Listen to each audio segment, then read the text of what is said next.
¿Qué hay? No pensé que en la primera temporada de vídeos de invierno estaría con una sola chaqueta en enero en bicicleta llevando mi tabla al servicio. Pero ya es invierno. El invierno se ha retrasado un poco en todo el mundo. Pero tarde o temprano nevará, y donde hay nieve hay peligro de avalanchas. Y de hecho, de esto es de lo que me gustaría hablar. De cuáles son las reglas estrictas y no escritas para esquiar con seguridad. Pero antes de eso me gustaría intentar inaugurar un poco la temporada. En los próximos días parece que se pronostican nevadas importantes en Dragobrat.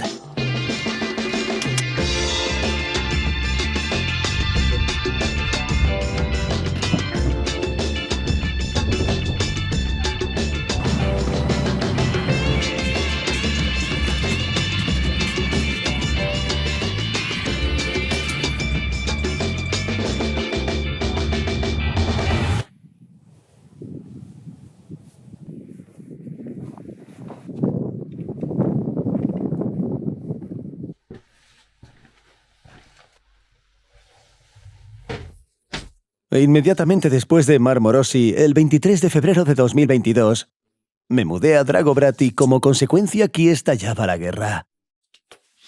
Y luego dejé todo mi equipo de snowboard y avalanchas en la sala de esquí de la cabaña de Yaremina. Y un año después me esperaba como era de esperar.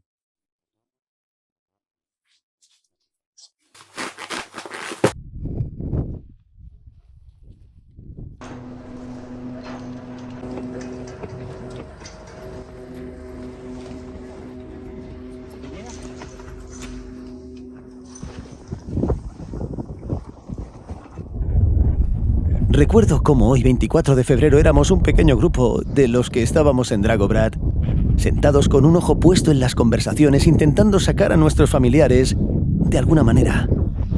Estábamos atentos a todas las noticias y fuera de la ventana alguien subía a la cima en el telesilla de los Cárpatos. Incluso entonces pensé, ¿qué nervios tiene la gente? ¿Acaso tenían algún tipo de refugio sin conexión?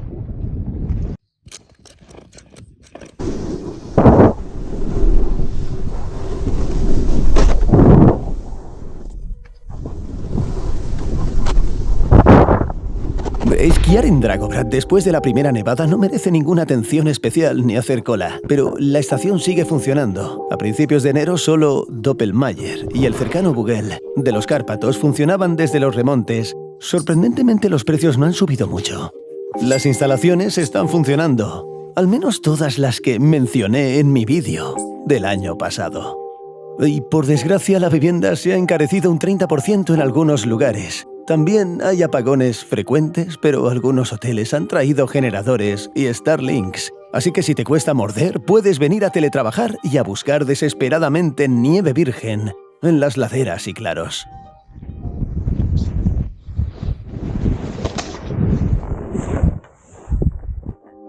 Creo que con otra buena nevada la búsqueda será mucho más intensa. Por ahora, echemos un vistazo a los mejores momentos en Dragobrat.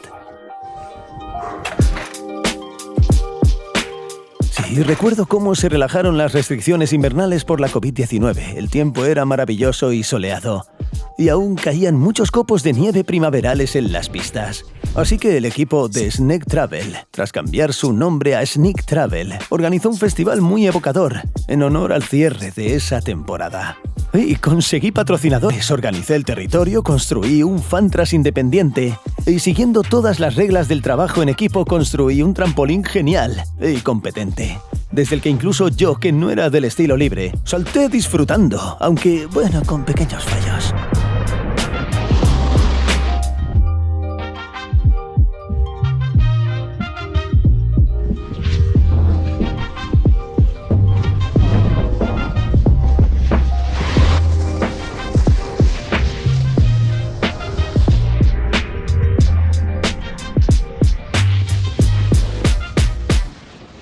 En aquel entonces era una competición de los mejores snowboarders y esquiadores voladores nacionales. Bueno, no era un doble triple, claro, pero todo con un toque adulto, jurado, público, buenos premios e incluso un presentador profesional multilingüe. Siguiente jinete, elefante. Un fuerte aplauso, amigos. Elefante con el trasero en un montículo.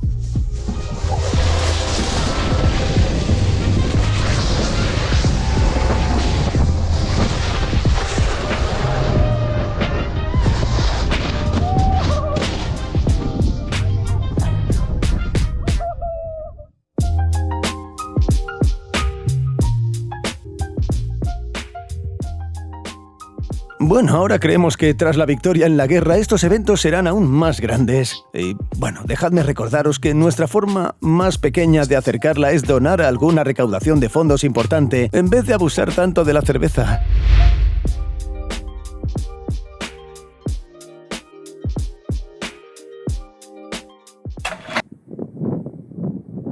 Montar en bicicleta, amigos míos, incluso sin nieve, no solo es un placer mediocre, sino que en general no es muy seguro. Por lo tanto, hablemos del mismo tema, montar en bicicleta de forma segura. He decidido que este tema será relevante en este momento porque, a juzgar por todo, mucha gente planea montar en bicicleta esta temporada. Bueno, y será bastante divertido e irónico no sufrir bombardeos y luego lesionarse o algo peor en las pistas nevadas. Y empezaré con la idea probablemente banal de que tu seguridad depende principalmente de tus habilidades.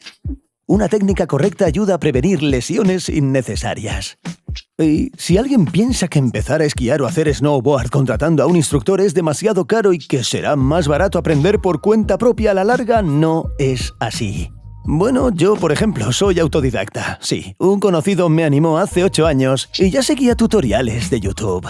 En la 5ª o 6ª temporada me di cuenta de que algo fallaba con mi técnica. Empecé a trabajar con un instructor y el proceso de corregir mis errores fue muy largo y desagradable. De hecho, todavía noto a menudo algo de mi técnica incorrecta. En segundo lugar, la seguridad es, de hecho, protección física. Cuando salgo a las pistas llevo todo mi equipo habitual. Estos pantalones cortos con protección para el coxis. Mucha gente recomienda pantalones cortos de espuma que son resistentes a los impactos, pero por ahora me quedo con los de plástico. Pero elegí las rodilleras de algún material tecnológico porque ya tenía la experiencia de familiarizarme con ellas en el hielo y no quiero repetirlo, así que siempre las uso.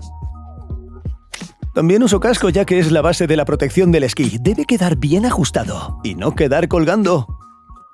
No uso protectores para la columna ya que suelo usar una mochila con algún tipo de protección incorporada. Como en el freeride, donde hay sorpresas naturales como piedras, ramas, hielo, etc. Pero por supuesto el peligro más grave en el freeride son las avalanchas.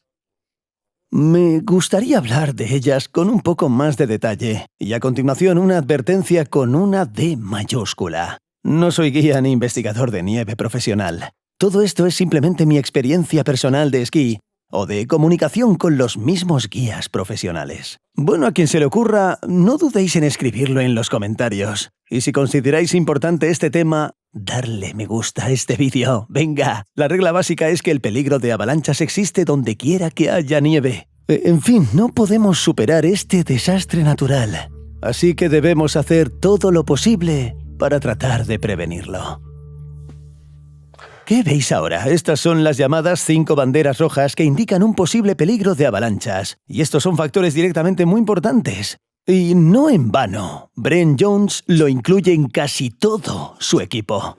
¿Qué son estas banderas?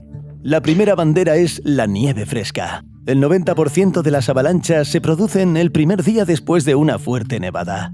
Así que durante este periodo esquiamos en zona forestal, que es más segura en cuanto a avalanchas, o en pendientes más suaves de menos de 30 grados.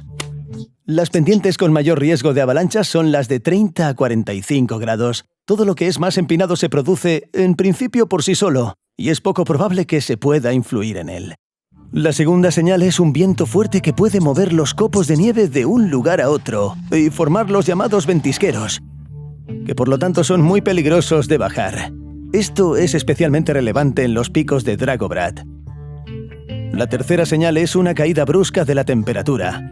Si la temperatura subió bruscamente de ayer a hoy, las capas de nieve que antes parecían estables podrían derretirse un poco, romper su estructura y ya no se sabe cómo se comportarán bajo carga.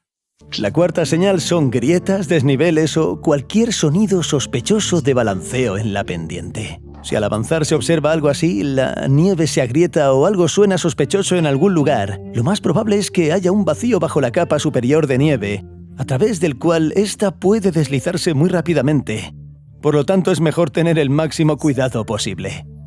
Vale, la quinta y más obvia señal de alerta son, de hecho, otras avalanchas existentes. Si algo ya ha ocurrido, es bastante evidente que algo puede ocurrir en algún lugar cercano. La temporada pasada ocurrieron 3 avalanchas muy cerca de mí, lo que de una forma u otra confirmó ciertas normas de seguridad en las pistas. En primer caso ocurrió en Suiza. Haré un vídeo aparte sobre ese viaje, pero por ahora os contaré brevemente cómo sucedieron los acontecimientos. Estábamos esquiando en un grupo pequeño en la estación, hacía un tiempo estupendo y todos estábamos con ganas de luchar. Desde el telesilla vimos una pendiente muy chula. Caminamos hasta ella y alguien del grupo sugirió que fuéramos con la pandilla. Nos tomáramos fotos y en general nos divirtiéramos. Pero al final decidimos tomarnos nuestro tiempo, fuimos 1 a 1 como es habitual en el freeride. Bajamos, todo estaba genial, subimos una segunda vez y la pendiente había desaparecido. En su lugar, había rescatistas, helicópteros y perros de búsqueda. Según tengo entendido, alguien nos persiguió en grupo. La colina no se conformó con semejante truco y se vino abajo. Afortunadamente, nadie resultó herido en ese momento. Pero fue una confirmación visual de que el freeride es una disciplina de grupo en la que montamos solos, así que había alguien para ayudar. El segundo caso ocurrió en Gudauri. Entonces, un grupo de ciclistas y guías decidimos subir a Vidar. Es una montaña preciosa, un poco apartada de la estación. Así que subimos y al ascender la cresta una pequeña placa de nieve cayó repentinamente debajo de nosotros. Sería suficiente para derribar a alguien de forma desagradable o incluso enterrar a alguien. Fue una confirmación visual de que todas las partes abultadas de la montaña son más seguras que las cóncavas. Y sí, de hecho, se produce una avalancha en la ladera. Los ciclistas experimentados intentan llegar a la cresta, o al menos a una curva pronunciada lo antes posible. Bueno, y segundo era una bandera roja enorme con señales de avalanchas. Si hubiéramos estado allí solos, probablemente habríamos dado la vuelta y tomado la dirección opuesta. Los guías sugirieron la pendiente más conservadora y tranquila, por lo que bajamos con seguridad y lo más importante, lo pasamos genial.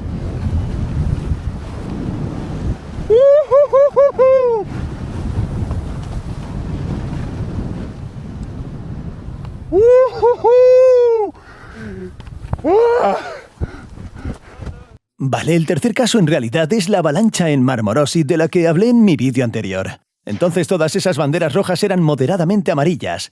La nevada había terminado un par de días antes, la brisa era tranquila y la temperatura estable. Y como dije, los guías incluso hicieron una pequeña prueba. Desenterraron una columna de nieve y la golpearon desde arriba con fuerza para ver con qué impacto empezaba a desmoronarse.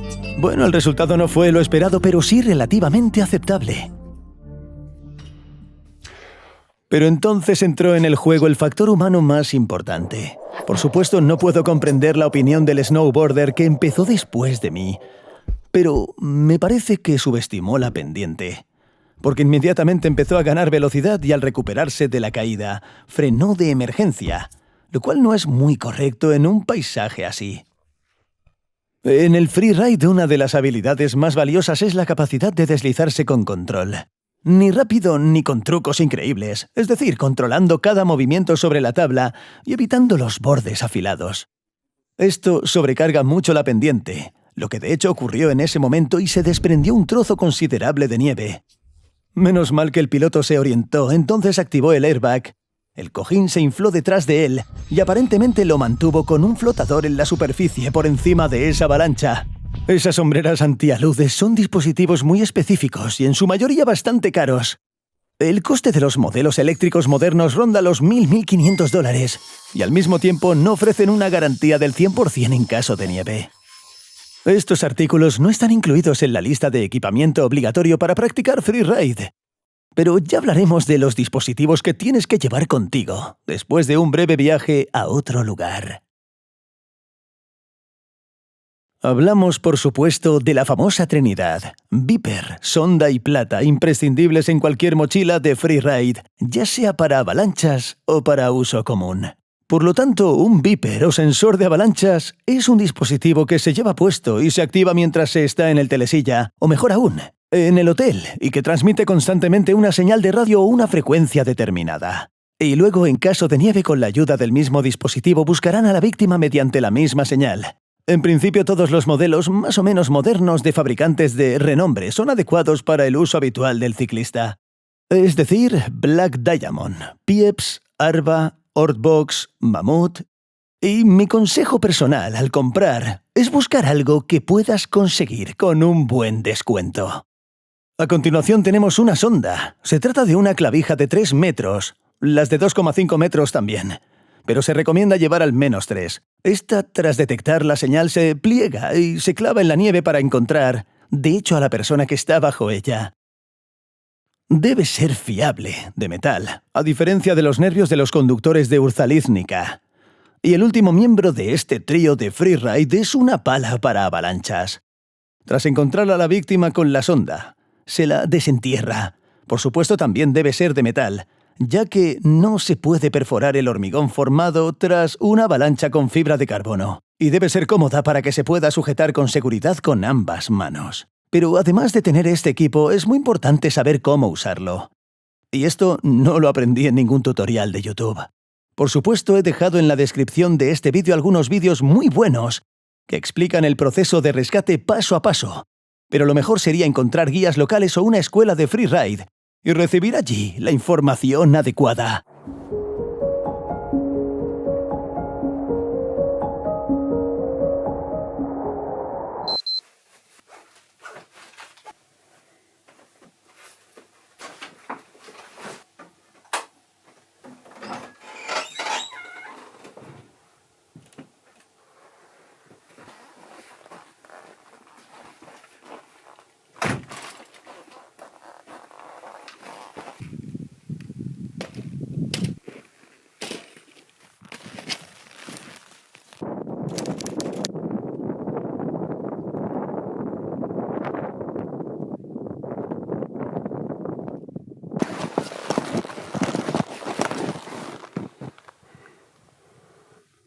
Hay una alfombra. Después de que nevara, se escapó de casa y no apareció durante varios días. Estaba paseando por ahí haciendo sus necesidades, así que no lo distraeré. Ayer marqué la casilla correspondiente, abriendo la temporada de patinaje, y hoy decidí marcar la casilla correspondiente y abrir la temporada de Ski Tours. Ayer por la noche hizo un tiempo increíble. La luna brillaba, el cielo estaba despejado. Pensé que sería divertido levantarme por la mañana y encontrarme con el amanecer en algún lugar de la gendarmería. Pero por la noche el cielo volvió a oscurecerse y ya no era tan claro y hermoso. Aún así, haré mi dosis de educación física. Me pondré un auricular y subiré las escaleras antes de desayunar.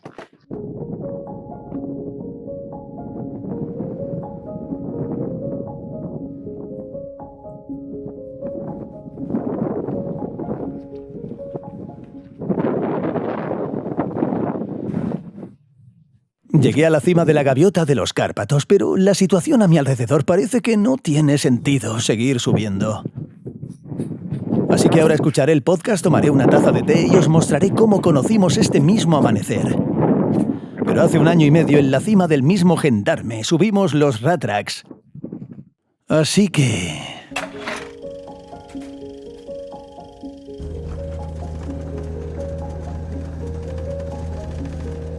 esta temporada, una atracción al amanecer como esta costará 500 grivnas por persona. Y para quienes no disfrutan esquiando de noche, definitivamente vale la pena. Al menos porque los picos del macizo de Slidovets parecen simplemente extraños a la luz de la mañana. Y cuando el sol finalmente aparece tras los acantilados, con sus tonos rosados, es simplemente una obra de arte de luz y nieve.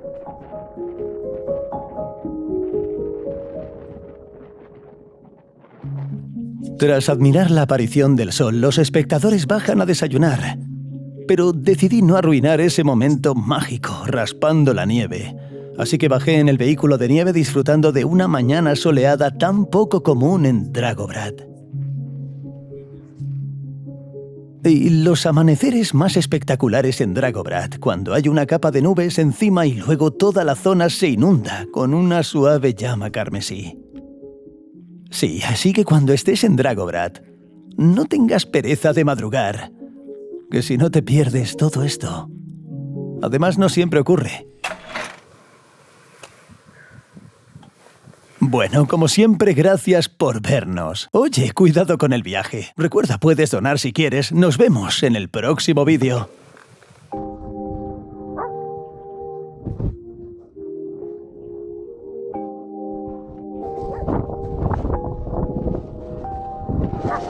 Me encontré con otro perro llamado Marvel en el camino. Aquí llegó Shikro, y él y Marvel se conocieron. Una reunión canina. Interesante.